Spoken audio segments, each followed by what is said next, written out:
Hi friends, welcome to our channel Indian Self Study 2.2. Indian polity by Laxmikanth. आपण या ठिकाणी Indian पॉलिटीचा जो आपली सिरीज चालू केलेली होती ती सिरीज आपण या ठिकाणी कंटिन्यू करत आहे.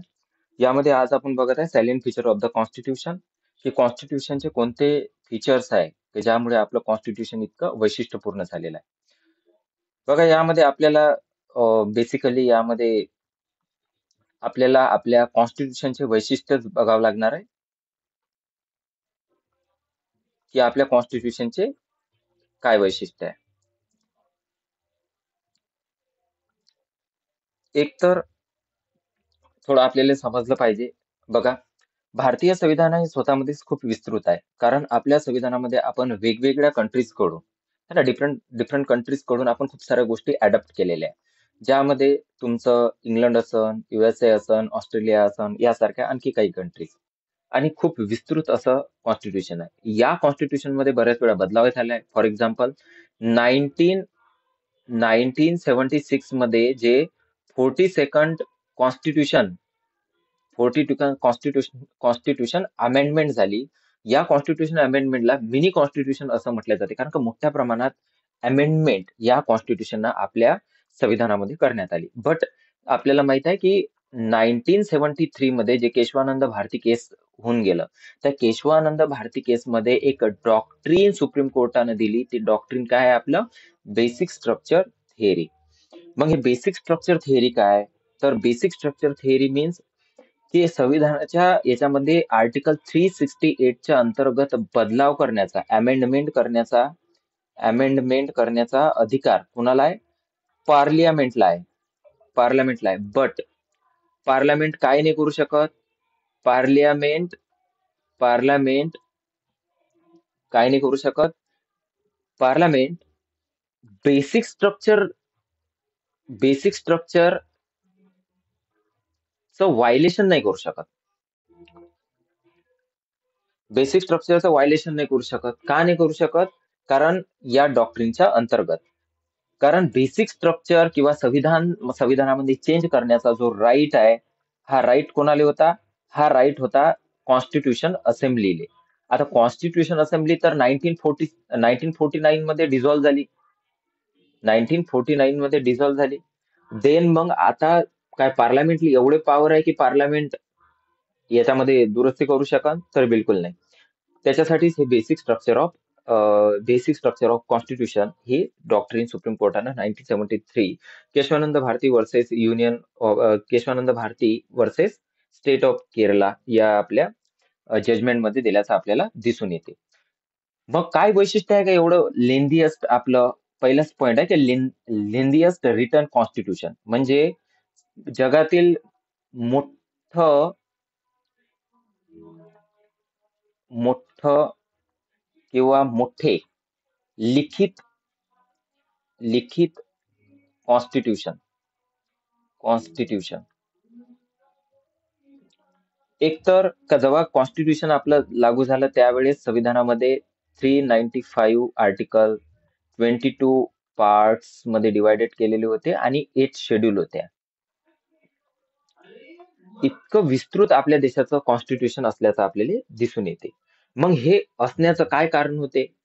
आपल्याला दिसून येते काही याचे मेजर कारण होते का इतकं लेंथीएस्ट कॉन्स्टिट्यूशन का आपल्या कॉन्स्टिट्यूशन असेंब्लीनं अडॉप्ट केलं?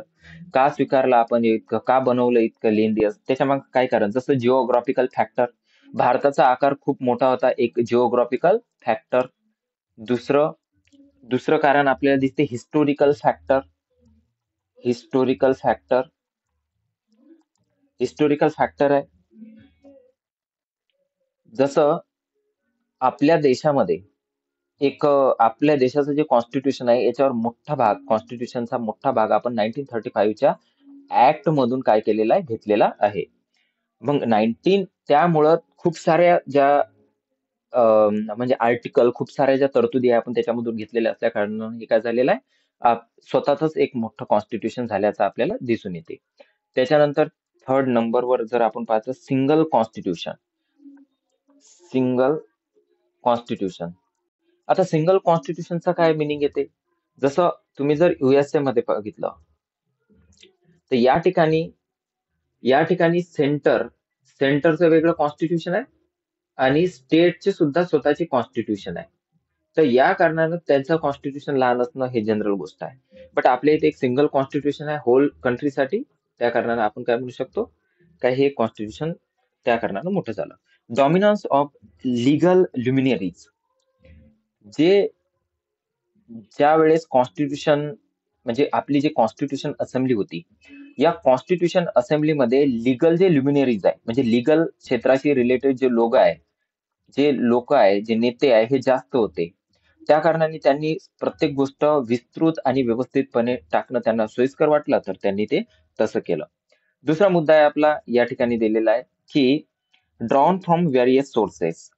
याच्यावर बरेचदा क्वेश्चन येते की drawn from various sources means खूप साऱ्या सोर्सेस पासून आपण काय घेतलेलं आहे, आपल्या देशाचं कॉन्स्टिट्यूशन अडॉप्ट केलेलं आहे. जसं आपण डॉक्टर बाबासाहेब आंबेडकरांनी म्हटलेलं होतं की जेव्हा आम्ही कॉन्स्टिट्यूशन बनवत होतो, कॉन्स्टिट्यूशन सभेमध्ये त्यांचं स्टेटमेंट आहे की कॉन्स्टिट्यूशन बनवत असताना आम्ही काही नवीन काहीतरी करायचं आहे बा असं नाहीये. तर आम्हाला ज्या ज्या ठिकाणाहून जे जे गोष्ट चांगली वाटली ते आम्ही घेतली आणि आपल्या देशाचं कॉन्स्टिट्यूशन बनवलं. फॉर एक्झाम्पल आपण इंडिया ऍक्ट 1935 याच्यामधून सुद्धा आपल्या कॉन्स्टिट्यूशनचा बराचसा भाग घेतलेला आहे. याच्यामधून सुद्धा आपल्या कॉन्स्टिट्यूशनचा आपण बराचसा भाग घेतलेला आहे. B.R. Ambedkar proudly acclaim that the Constitution of India has been formed after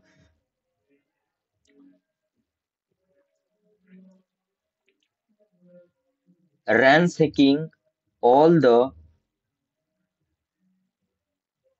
no constitution of the India. Means का भारतीय संविधान B.R. आंबेडकरांच्या याच्यात सांगायचं झालं तर त्यांनी क्लेम केलं की भारतीय संविधान आम्ही काय केलेलं आहे, जे काही ransacking all the known constitution of world, जे काही चांगले चांगले जगामधले वर्ल्ड मधले जे काही कॉन्स्टिट्यूशन आहे त्या कॉन्स्टिट्यूशन मधून आम्ही काय केलेलं आहे, खूप सारा किंवा बराचसा भाग घेऊन आम्ही काय केलं, एक संविधान बनवलेलं आहे. The structural part of the constitution is to large extent diverse from the Government of India Act 1935. The philosophical part of the constitution, the fundamental rights, the directive principle of state policy, drive their inspirations from the American and Irish constitution. एक तर या ठिकाणी बघा की कोणत्या कंट्रीकडून आपण काय काय घेतलेलं आहे, याच्यावर सुद्धा एक्झाम मध्ये प्रश्न विचारते. तर 1935च्या कायद्यामधून हे तर आपल्याला डिटेलमध्ये बघायचंच आहे. बट या ठिकाणी आपण खूप साऱ्या गोष्टी जसं फंडामेंटल राईट आपण युएसए कडून घेतलेल्या आहेत, डीपीएसपी आपण जे आयरिश कॉन्स्टिट्यूशन आहे, आयरिश कॉन्स्टिट्यूशन कडून आपण काय घेतलेलं आहे, डीपीएसपी घेतलेलं आहे. Respectively the political part of the constitution, the principle of the cabinet government, and the relation between the executive and the legislatures have been largely drawn from the British Constitution. Okay, तर parliament आणि जे आपलं parliamentary system आहे आपल्या देशामध्ये हे कुठून घेतलेलं आहे, आपण ब्रिटिश कॉन्स्टिट्यूशन मधून घेतलेलं आहे.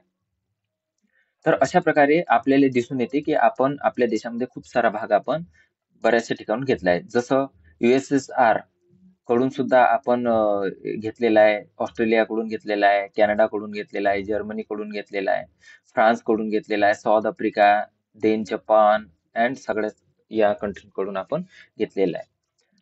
The most profound, influential and material source of the constitution is the Government of India Act 1935. जसं आपण बघितलं की खूप मोठ्या प्रमाणात म्हणजे मोस्ट ऑफ द पार्ट आपण कुठून घेतलेला आहे, आपला जो इंडिया ऍक्ट 1935 आहे, इंडिया ऍक्ट 1935 मधून आपण मोस्ट ऑफ द पार्ट काय घेतलेला आहे. जसं the federal scheme, judiciary, governance, emergency power, Public Service Commission, and most of the administrative details are drawn from this act. More than half of the provisions of the Constitution are identical to or bear a close resemblance to the Act 1935. Then या ठिकाणी आपल्याला बघायचं आहे तिसरा point. ते म्हणजे काय? तिसरा पॉइंट आहे तो म्हणजे blend and rigidity and flexibility. बघा, संविधान जे आहे ना आपलं, संविधान जे आपलं कॉन्स्टिट्यूशन आहे हे ना रिजिड आहे ना फ्लेक्झिबल आहे. फॉर एक्झाम्पल, रिजिडिटी म्हणजे काय, का यूज केलं रिजिडिटी? रिजिडिटी यूज करण्याचा सिंपल एक हे आहे की का यूज केलं. रिजिडचा अर्थ होते एकदम ताठर, ताठर, ताठर. ताठर म्हणजे, ताठर म्हणजे जो जनरली वाकत नाही असा. फॉर एक्झाम्पल, युएसएचं जर संविधान तुम्हाला संविधानामध्ये जर अमेंडमेंट करायची असेल, युएसएच्या संविधानामध्ये अमेंडमेंट करायची असेल तर जीव निघून जाते त्यांचं अमेंडमेंट करता करता. जनरली अमेंडमेंट होत नाही. आणि इंग्लंडच्या कॉन्स्टिट्यूशन मध्ये इझिली अमेंडमेंट होऊन जाते, है ना. युकेच्या कॉन्स्टिट्यूशन मध्ये काय होते, इझिली अमेंडमेंट होऊन जाते. तर आपण सिम्पली काय म्हणू शकतो की युकेचं जे कॉन्स्टिट्यूशन आहे हे फ्लेक्झिबल आहे आणि अमेरिकेचं जे कॉन्स्टिट्यूशन आहे हे कसं आहे, रिजिड आहे. बट भारतामध्ये ह्या दोन्ही गोष्टीचा काय करण्यात आलेला आहे, मेल करण्यात आलेला आहे. आपण काय केलेलं आहे, दोन्ही गोष्टी मिनिमम प्रमाणात ऍक्सेप्ट केलेल्या आहे. म्हणजे काही प्रमाणात आपल्या देशामध्ये अमेंडमेंट करणं लगभग कठीण आहे, कठीण आहे. आणि काही याच्यात अमेंडमेंट करणं काय आहे, बिलकुल बिलकुल सोपे आहे. ओके, हे गोष्ट आपल्याला दिसून येते. तर हाच तो मुद्दा आहे की तुम्ही कशा आपल्या कॉन्स्टिट्यूशनचं हे सुद्धा एक फीचर्स आहे की कॉन्स्टिट्यूशन काय आहे आपलं, एकतर रिजिडही नाही आहे आणि फ्लेक्झिबल सुद्धा नाही आहे. मोस्ट फ्लेक्झिबल ने दोन्ही तत्व आपण सेम प्रमाणात घेतले आहेत. देन त्याच्यानंतर federal system with the unitary bias. थोडस गेले समजून घ्या. बघा, federal system with unitary bias याचा काय मतलब होते. बघा, या ठिकाणी प्रत्येक पॉइंट आपण वाचू नाही शकत, कारण जर प्रत्येक पॉइंट वाचायला लागलो, तुम्हाला नंतर वाचायचं आहे ते, प्रत्येक पॉइंट जर वाचायला लागलो तर ते आपल्याला वेळ खूप लागेल त्याच्यामध्ये. बट फेडरल सिस्टम काय असते थोडस समजून सांगतो. बघा, फेडरल सिस्टम म्हणजे की जर सपोज एखादा, जसं आता आपला देश आहे भारत, है ना, मी जर इथं ड्रॉ केलं भारताचा मॅप जर ड्रॉ केला मी, तर आपल्याला दिसून येते की इंडिया आहे. इंडियामध्ये काय खूप सारी स्टेट आहे, लगभग आपले 28 स्टेट आहे. या 28 स्टेट मध्ये जसं इथं महाराष्ट्र आहे, गुजरात आहे, है ना, युपी आहे, हे सगळे स्टेट आहे. तर या ठिकाणी काय होते की प्रत्येक स्टेट काय करते, स्वतःचं ऍडमिनिस्ट्रेशन स्वतः चालवते. म्हणजे स्वतःच्या अंडर शासन, प्रत्येक स्टेट आपल्या स्वतःच्या अंडर काय करते, स्वतःचं शासन चालवते. स्वतःचं काय करते, स्वतःचं शासन चालवते.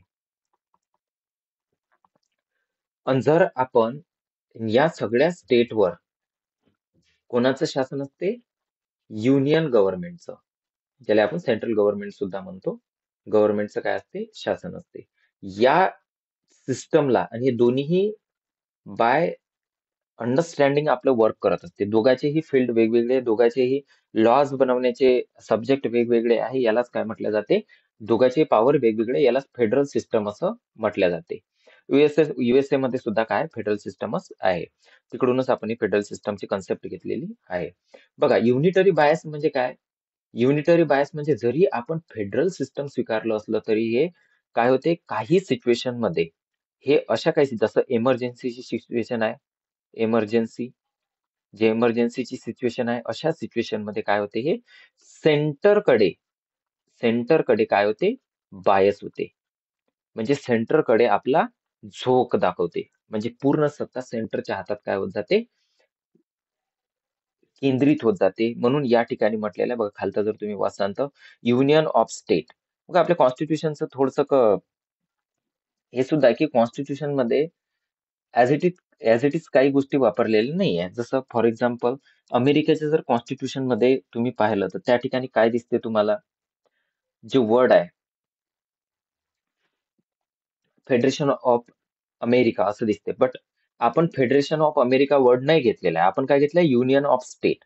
आणि युनियन ऑफ स्टेट हे का घेतलं, याच्या संदर्भात आपल्या कॉन्स्टिट्यूशन असेंब्लीमध्ये डॉक्टर बाबासाहेब आंबेडकरनं दोन गोष्टी सांगितल्याच्या आपल्याला दिसते. काय काय त्यांनी पहिली गोष्ट सांगितली, एक तर जे काही भारतीय स्टेट आहे, म्हणजे आपले जे स्टेट आहे, भारतीय स्टेट आहे, हे कोणत्याही अग्रीमेंटने, कोणत्याही यांच्यामध्ये कोणताही अग्रीमेंट झालेला नाहीये आणि कोणत्याही अग्रीमेंटने हे एका ठिकाणी आलेले नाहीये किंवा जमा झालेले आणि युनियन बनवलेलं नाहीये. दुसरी गोष्ट की यांना या युनियन मधून बाहेर निघण्याचा राईट नाहीये. मीन्स कोणतं स्टेट असं नाही म्हणू शकत की आम्हाला इंडियन युनियन मधून बाहेर निघायचं आहे म्हणून युनियन ऑफ इंडिया है ना, India shall be the union of India असा वर्ड आपल्या कॉन्स्टिट्यूशनच्या आर्टिकल 1 मध्ये युज केल्याचं आपल्याला दिसते. इथून आपल्याला याच्या संदर्भात या दोन गोष्टी डॉक्टर बाबासाहेब आंबेडकर का why we are not accepted the federation of India word, कारण संविधान सभेमध्ये चर्चा चालू होती का मग युनियनच का घेतलं, फेडरेशन घ्यावं लागत होतं, बट आपण युनियन घेतलं. याच्या मागे हे दोन कारण आपल्याला दिसून येते. पुढे बघू पुढचा point, parliamentary form of the government. बघा parliamentary form of the government आपण जे आपलं ब्रिटिश कॉन्स्टिट्यूशन आहे, या ब्रिटिश कॉन्स्टिट्यूशन कडून आपण पार्लमेंटरी फॉर्म ऑफ द गव्हर्नमेंटची जे कन्सेप्ट आहे हे काय घेतलेले आहे, स्वीकारलेले आहे. याला असं वेस्ट मिनिस्टर मेथड सुद्धा म्हटल्या जाते, म्हणजे वेस्ट मिनिस्टर मॉडेल सुद्धा म्हटल्या जाते. का? कारण वेस्ट मिनिस्टर म्हणजे वेस्ट कडून आलेली एक सिस्टम आहे ज्याच्यामध्ये पार्लमेंट असते.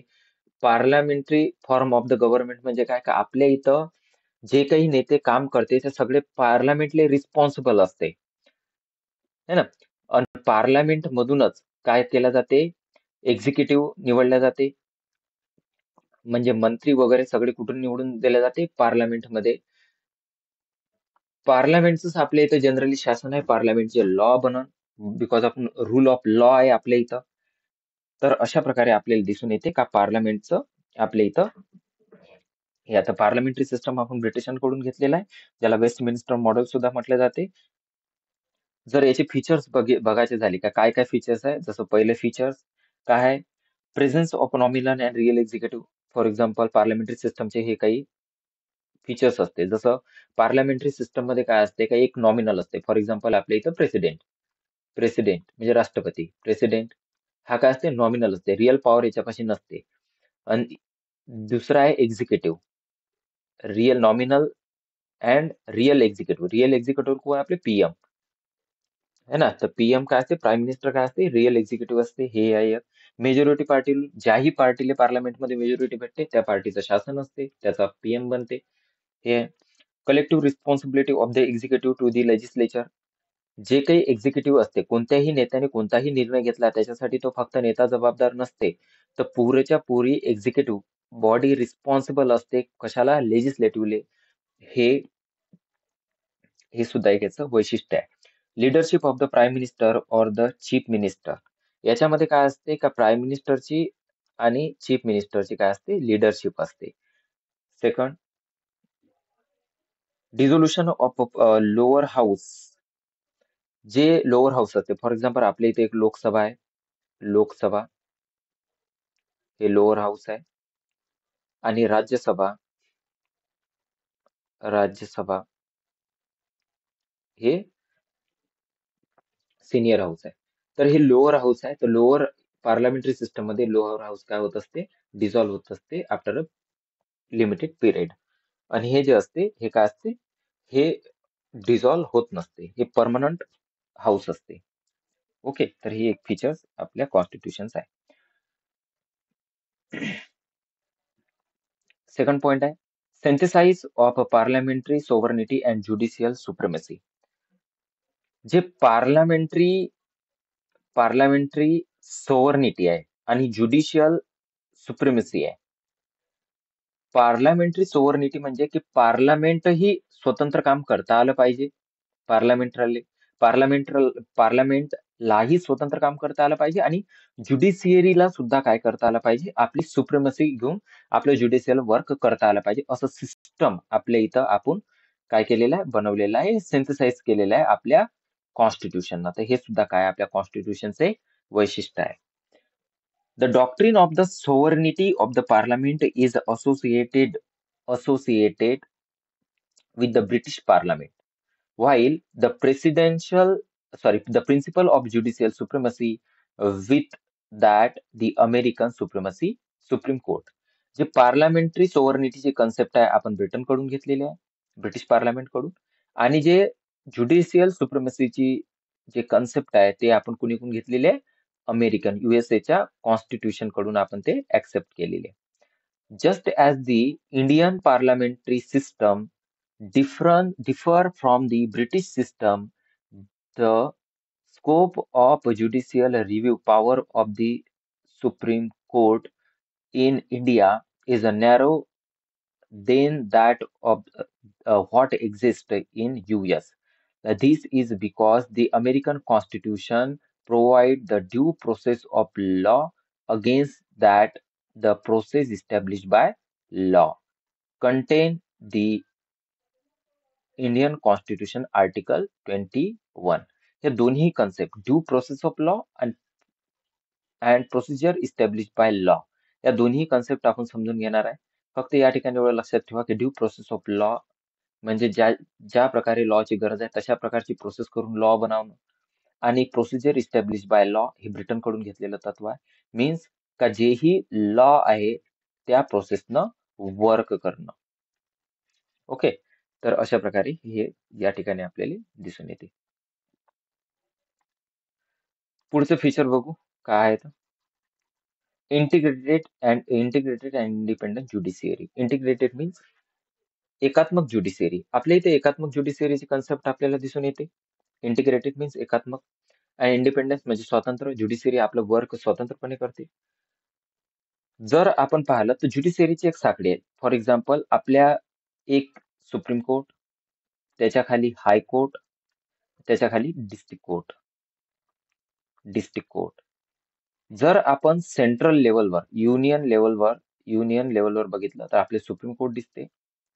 आपण स्टेट लेवलवर बघितलं तर आपल्याला काय दिसते, हायकोर्ट दिसते. आणि जर डिस्ट्रिक्ट लेवलवर बघितलं तर आपल्याला डिस्ट्रिक्ट कोर्ट दिसते. तर अशा प्रकारे हे जे पद्धती आहे हे कसे एकात्मक पद्धती आहे. तुम्हाला डिस्ट्रिक्ट कोर्ट मधून अपील करता येते हायकोर्ट मधून तुम्हाला सुप्रीम कोर्ट इथं अपेक्स कोर्ट, म्हणजे सुप्रीम कोर्टच्या वरतं कोणतंही कोर्ट नाही. तर हे गोष्ट सुद्धा आपल्याला इथं ध्यानात घ्यावी लागेल.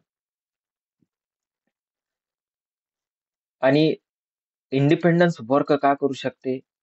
फॉर एक्झाम्पल ज्युडिशरीच्या वर्क मध्ये हस्तक्षेप करण्याचा अधिकार पार्लमेंटला नाहीये किंवा एक्झिक्युटिव्हला नाहीये. आर्टिकल 15 सांगते की ज्युडिशियरीला काय केलेलं आहे, एक्झिक्युटिव्ह पासून काय केलेलं आहे, वेगळं केलेलं आहे. तर ते वेगळं आपलं वर्क काय करते, वेगळ्या प्रकारे आपलं वर्क करत असते आपलं पार्लमेंट. देन त्याच्यानंतर आहे फंडामेंटल राईट्स. 8वं फीचर्स आहे आपलं फंडामेंटल राईट्स. फॉर एक्झाम्पल बघा, हे का फीचर्स आहे की पार्ट 3 जो आहे आपल्या कॉन्स्टिट्यूशनचा, याच्यामध्ये आपल्याला फंडामेंटल राईट्स दिलेले आहे. फंडामेंटल पहिले तर राईट्स कशाला म्हणतात ते काय थोडस सांगतो समजून, मग फंडामेंटल राईट्सचं आपलं जे पुढचं चॅप्टर आहे त्याच्यामध्ये डिटेलमध्ये ते बघू आपण. फंडामेंटल राईट्स मीन्स काय, तर कॉन्स्टिट्यूशनने जे लोकांना राईट्स दिलेले असते, कॉन्स्टिट्यूशनने जे दिलेले असते त्याला फंडामेंटल राईट्स असं म्हटलं जाते. फॉर एक्झाम्पल आपल्या कॉन्स्टिट्यूशनने आपल्याला पुढील प्रमाणे राईट्स दिलेले आहेत. जसं राईट टू द इक्वॅलिटी 40 पासून ते 80 पर्यंत, राईट टू फ्रीडम 90 पासून 22 पर्यंत, राईट अगेन्स्ट एक्सप्लॉयटेशन आर्टिकल 23 ते 24 पर्यंत, right freedom of religious 25 to 28, cultural and educational right article 29 to 30, and right of constitutional remedies article 32. एक पॉवर्टीचा राईट होता तो याच्यामधून कॅन्सल केल्याचं आपल्याला दिसून येते. 44th कॉन्स्टिट्यूशन अमेंडमेंट 1944 मध्ये काय केलेला आहे तो, 1974 मध्ये काय केलेला आहे तो कॅन्सल केल्याचा आपल्याला, 1976 मध्ये काय केलेला आहे तो कॅन्सल केल्याचा आपल्याला दिसून येते. Right of property. पुढे आपल्याला काय दिसून येते, डीपीएसपी. जसं डीपीएसपीचा मोठा भाग आपल्या इथं आपल्याला दिसून येते. डीपीएसपी सुद्धा सांगितले. डीपीएसपी म्हणजे directive principle of state policy. का स्टेट पॉलिसी कशी राहीन आपल्या देशाची, म्हणजे पार्लमेंटला डायरेक्शन देण्यासाठी डीपीएसपी वर्क करते. जसं की पार्लियामेंट लॉ बनवत असताना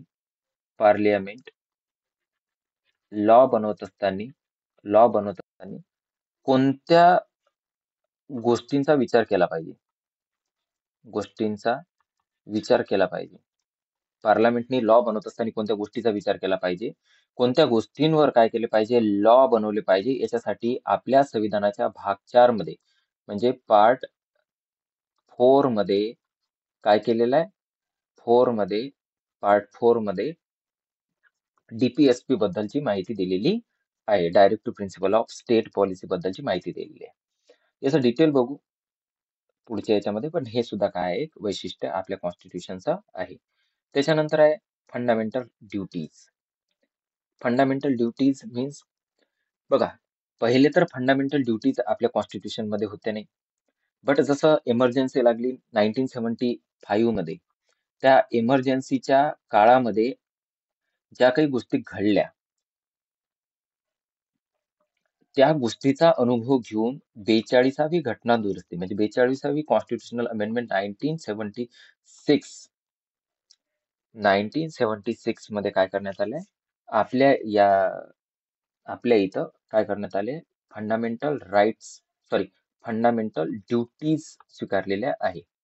मग या फंडामेंटल ड्युटीज याच्यामध्ये 2002 मध्ये सुद्धा अमेंडमेंट झाली आणि 2002 मध्ये अमेंडमेंट होऊन पुन्हा एक फंडामेंटल ड्युटीज, अशा प्रकारे आपल्या देशामध्ये फंडामेंटल ड्युटीज काय करण्यात आलेल्या, ऍक्सेप्ट करण्यात आलेल्या आहे.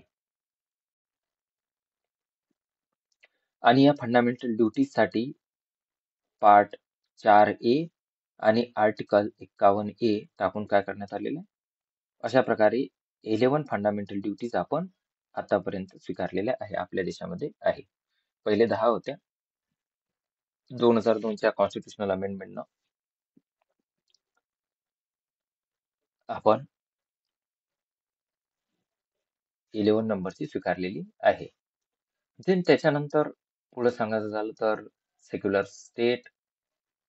सेक्युलर स्टेटची जी कन्सेप्ट आहे बघा, सेक्युलर स्टेट मीन्स सिंपल सी कन्सेप्ट आहे. सेक्युलर स्टेट मीन्स इंडिया कोणत्याही रिलिजनला, सेक्युलरचा अर्थ होते धर्मनिरपेक्ष,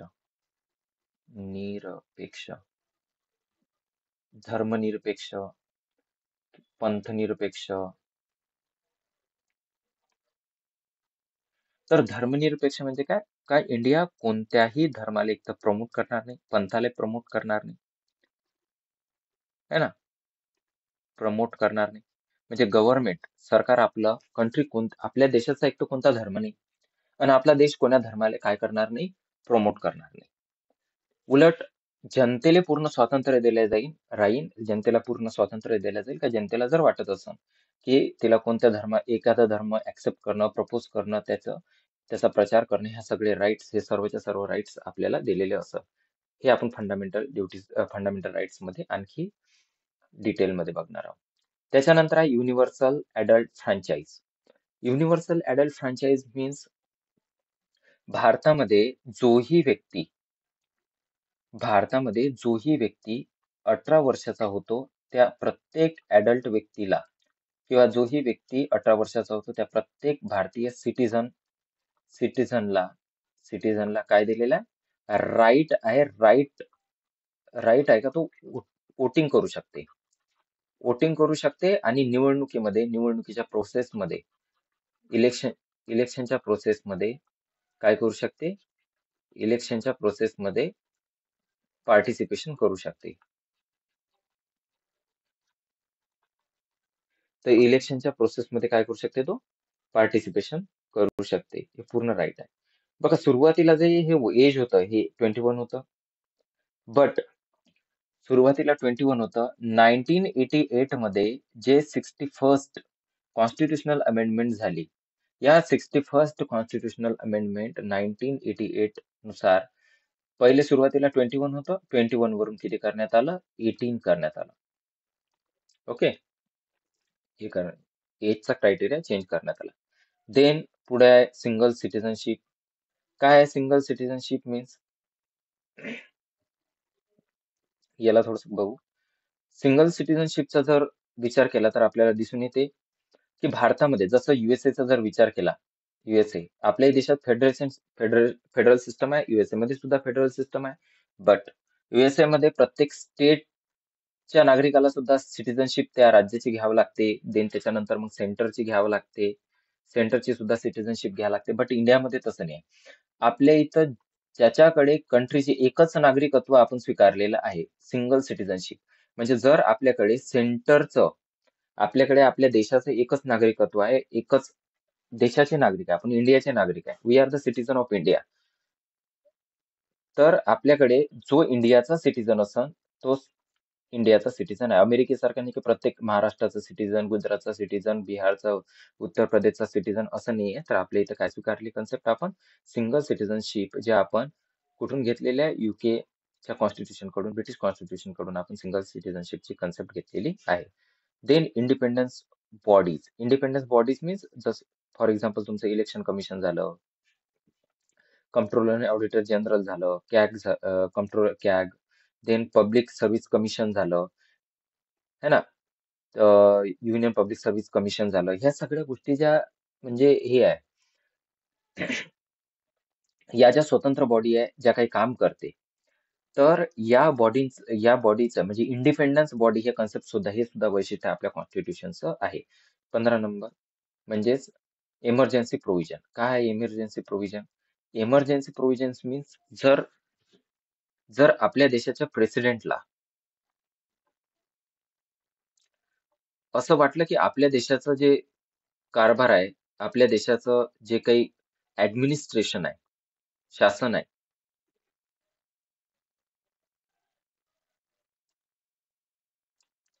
हे ऍडमिनिस्ट्रेशन जर कॉन्स्टिट्यूशन नुसार चालत नसन, वर्क करत नसन, तर तो काय करू शकते? 352च्या अंतर्गत नॅशनल इमर्जन्सी डिक्लेअर करू शकते. इमर्जन्सी 356 आर्टिकलच्या अंतर्गत एखाद्या स्टेटमध्ये इमर्जन्सी हे करू शकते. आणि 360च्या अंतर्गत जर इकॉनॉमिक जर कंडिशन देशाची खराब असेल तर फायनान्शियल इमर्जन्सी सुद्धा डिक्लेअर करू शकते.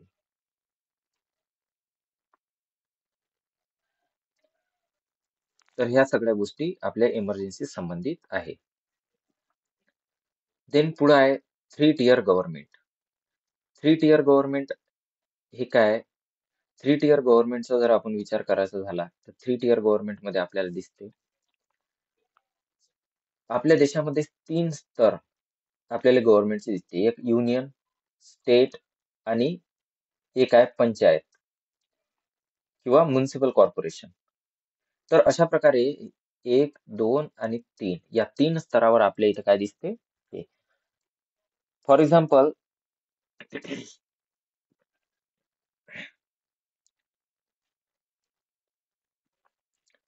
आपल्या देशामध्ये आपण बघतो का पहिले तर सुरुवातीला दोनच स्तर होते, एक युनियन गव्हर्नमेंट, सेंट्रल गव्हर्नमेंट आणि स्टेट गव्हर्नमेंट. बट 1992 मध्ये 73rd आणि 74th कॉन्स्टिट्युशनल अमेंडमेंट करून 73rd न पंचायती राज आणि 74 न म्युनिसिपल कॉर्पोरेशन, म्युनिसिपल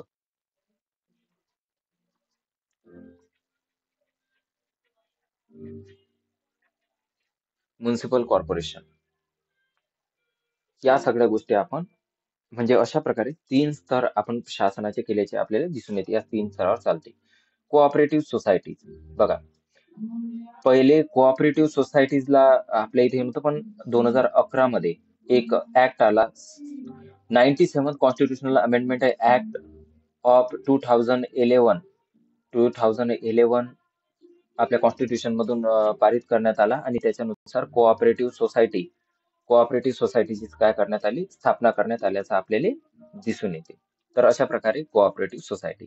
बघा हे आपल्या कॉन्स्टिट्यूशन जे इतकं मोठं आहे, इतकं ब्रॉड कॉन्स्टिट्यूशन आहे, याचं क्रिटिसाइज पण याला खूप करण्यात आलं. काही क्रिटिसिझम आहे. For example borrow constitution. बऱ्याच जणांनी सांगितलं की तुम्ही जे कॉन्स्टिट्यूशन घेतलंय काय बनवलेलं आहे, नवीन तर काही केलेलं नाही. दुसरीकडूनच बॉरो केलेलं आहे, है ना? तर अशा प्रकारे बॅग ऑफ बॉरोविंग, देन त्याच्यानंतर हॉच पॉच कॉन्स्टिट्यूशन, त्याच्यानंतर patchworks, several document of the words constitutions, अशा प्रकारची टीका याच्यावर बरेच वेळा केली जाते. देन त्याच्यानंतर आहे कार्बन कॉपी ऑफ 1935 ऍक्ट. म्हणजे आपलं जे कॉन्स्टिट्यूशन आहे सेम ऍज कार्बन कॉपी आहे. कारण आपल्या कॉन्स्टिट्यूशन मध्ये 1935च्या ऍक्ट मधून खूप साऱ्या गोष्टी घेतलेल्या आहे. बट ऍज इट इज आपण घेतलेल्या आहे, ऍक्सेप्ट केलेल्या आहे. ऍक्सेप्ट केल्या आहे असं बिलकुल नाही आहे. असं बिलकुल नाही आहे की आपण ऍज इट इज ऍक्सेप्ट केलेलं आहे त्यांना. का? कारण ज्या बदलाव जे आपल्याला आवश्यक होते ते चेंजेस करून आपण काय केलेलं, चेंजेस करून चेंजेस करून आपण काय घेतलेलं आहे ते ऍक्सेप्ट केलेलं आहे. तर हे सुद्धा एक काय केलं जाते, क्रिटिसिझम आपल्या कॉन्स्टिट्यूशनचं केलं जाते. त्याच्यानंतर अन इंडियन और अँटी इंडियन कॉन्स्टिट्यूशन आहे. कारण खूप सारे ब्रिटिश याचे तत्व आपण घेतलेले आहे ब्रिटिशांकडूनच. कॉन्स्टिट्यूशन ब्रिटिशांच्याच याच्यावर आपण फॉलो करण्याचा प्रयत्न केलेला आहे. तर अँटी इंडियन आहे, अन इंडियन आहे, असं सुद्धा हे केलं जाते. देन त्याच्यानंतर आहे अन गांधीयन कॉन्स्टिट्यूशन. जे फॉलोअर ऑफ गांधीजी आहेत, जसं गांधीजीची जी फिलॉसॉफी आहे, त्या गांधीजीच्या फिलॉसॉफीवर बराचसा भाग हा कॉन्स्टिट्यूशनचा नाही आहे, म्हणून याला अन गांधीयन कॉन्स्टिट्यूशन असे सुद्धा क्रिटिसिझम याचं केलं जाते. जसं गांधीजीचं पूर्ण फोकस होतो पंचायत राजवर, पंचायत राजकडे पॉवर असावी. पण आपण बघतो का जेव्हा गांधीजी तर 1948 मध्ये चालले गेले, बट त्यानंतर कॉन्स्टिट्यूशन ज्यावेळेस बनलं तर बनलेल्या कॉन्स्टिट्यूशन मध्ये पंचायत राज पंचायत राज फक्त काय होतं, एक एक आर्टिकल डीपीएसपी मध्ये टाकण्यात आलं त्याच्याशी संबंधित. 40 नंबरचं आर्टिकल डीपीएसपी मध्ये टाकण्यात आलं की पंचायतीची स्थापना केली जाईल. त्याच्यानंतर आहे elephant size. Elephant size means की मोठ्या प्रमाणात साईज खूप मोठी आहे आपल्या कॉन्स्टिट्यूशनची. हे सुद्धा काय केले जाते, क्रिटिसाइज केले जाते. त्याच्यानंतर पॅराडाइज ऑफ द लॉयर वकिलांचे वर्चस्व. का वकिलांचे वर्चस्व? की ज्यावेळेस आपल्या कॉन्स्टिट्यूशनचा भाग बनला, त्यावेळेस आपल्या कॉन्स्टिट्यूशन मध्ये जे खूप मोठ्या प्रमाणात ऍडव्होकेट त्यावेळेस होते. ऍडव्होकसी करणारे ऍडव्होकसी मध्ये प्रॅक्टिस करणारे खूप सारे लोक होते. बी आर आंबेडकर स्वतः ऍडव्होकेट होते. तर अशा प्रकारे ऍडव्होकेसी मध्ये खूप सारे लोक होते. तर जे सगळी कॉन्स्टिट्यूशन असेंब्ली होती याच्यावर वकिलांचं वर्चस्व आहे असे सुद्धा काय केलं जाते, क्रिटिसाइज हे आपल्या कॉन्स्टिट्यूशनला केलं जाते. फायनली हे हा portion silent feature of the constitution समजला असं. याच्यामधला जो काही भाग आला हा आपल्याला डिटेलमध्ये पुढे बघायचा आहे. तुम्ही नक्कीच हा व्हिडिओ एन्जॉय केलेला असेल. मी सजेस्ट करतो की तुम्ही एक बुक घेऊन तुम्ही सुद्धा रिव्हिजन करा त्याच्यावर, जेणेकरून तुमचं आणखी कन्सेप्ट क्लिअर असेल. काही प्रॉब्लेम आला तर तुम्ही कमेंट्स करू शकता आणि तुमच्या सोबत मैत्रिणीसोबत या व्हिडिओला शेअर करा, याला लाईक करा. आपण पूर्ण सिरीज चालवणार आहे इंडियन कॉन्स्टिट्यूशनची, जेणेकरून तुमची समज व्यवस्थित होईल. एक समज कॉन्स्टिट्यूशनच्या बद्दल एक समज तुमची चांगली डेव्हलप होईल आणि व्यवस्थितरित्या परीक्षेमध्ये सुद्धा याचा उपयोग होईल. ह्या सगळ्या गोष्टी आपण ध्यानात देऊन एक सुंदरसा असा हा कार्यक्रम या ठिकाणी आपण एक सिरीज आपण या ठिकाणी कॉन्स्टिट्यूशनची चालवणार आहे. त्यानंतर आपण हिस्ट्रीची असे करता करता सगळे, कारण आपल्या ग्रुपचं नावच आहे की सेल्फ स्टडीला प्रमोट करायचं आपल्याला. आपण कोणत्याही इन्स्टिट्यूशन क्लासेसला प्रमोट करत नाही. त्यामुळे आपल्या चॅनलला तुम्ही सबस्क्राईब करा, लाईक करा आणि बेल आयकॉन सुद्धा याची दाबून द्या, की जेणेकरून नंतरचे जे काही तुम्हाला सिरीज येणार आहे या सगळ्या सिरीजची अपडेट तुम्हाला मिळून जाईल. Thank you very much.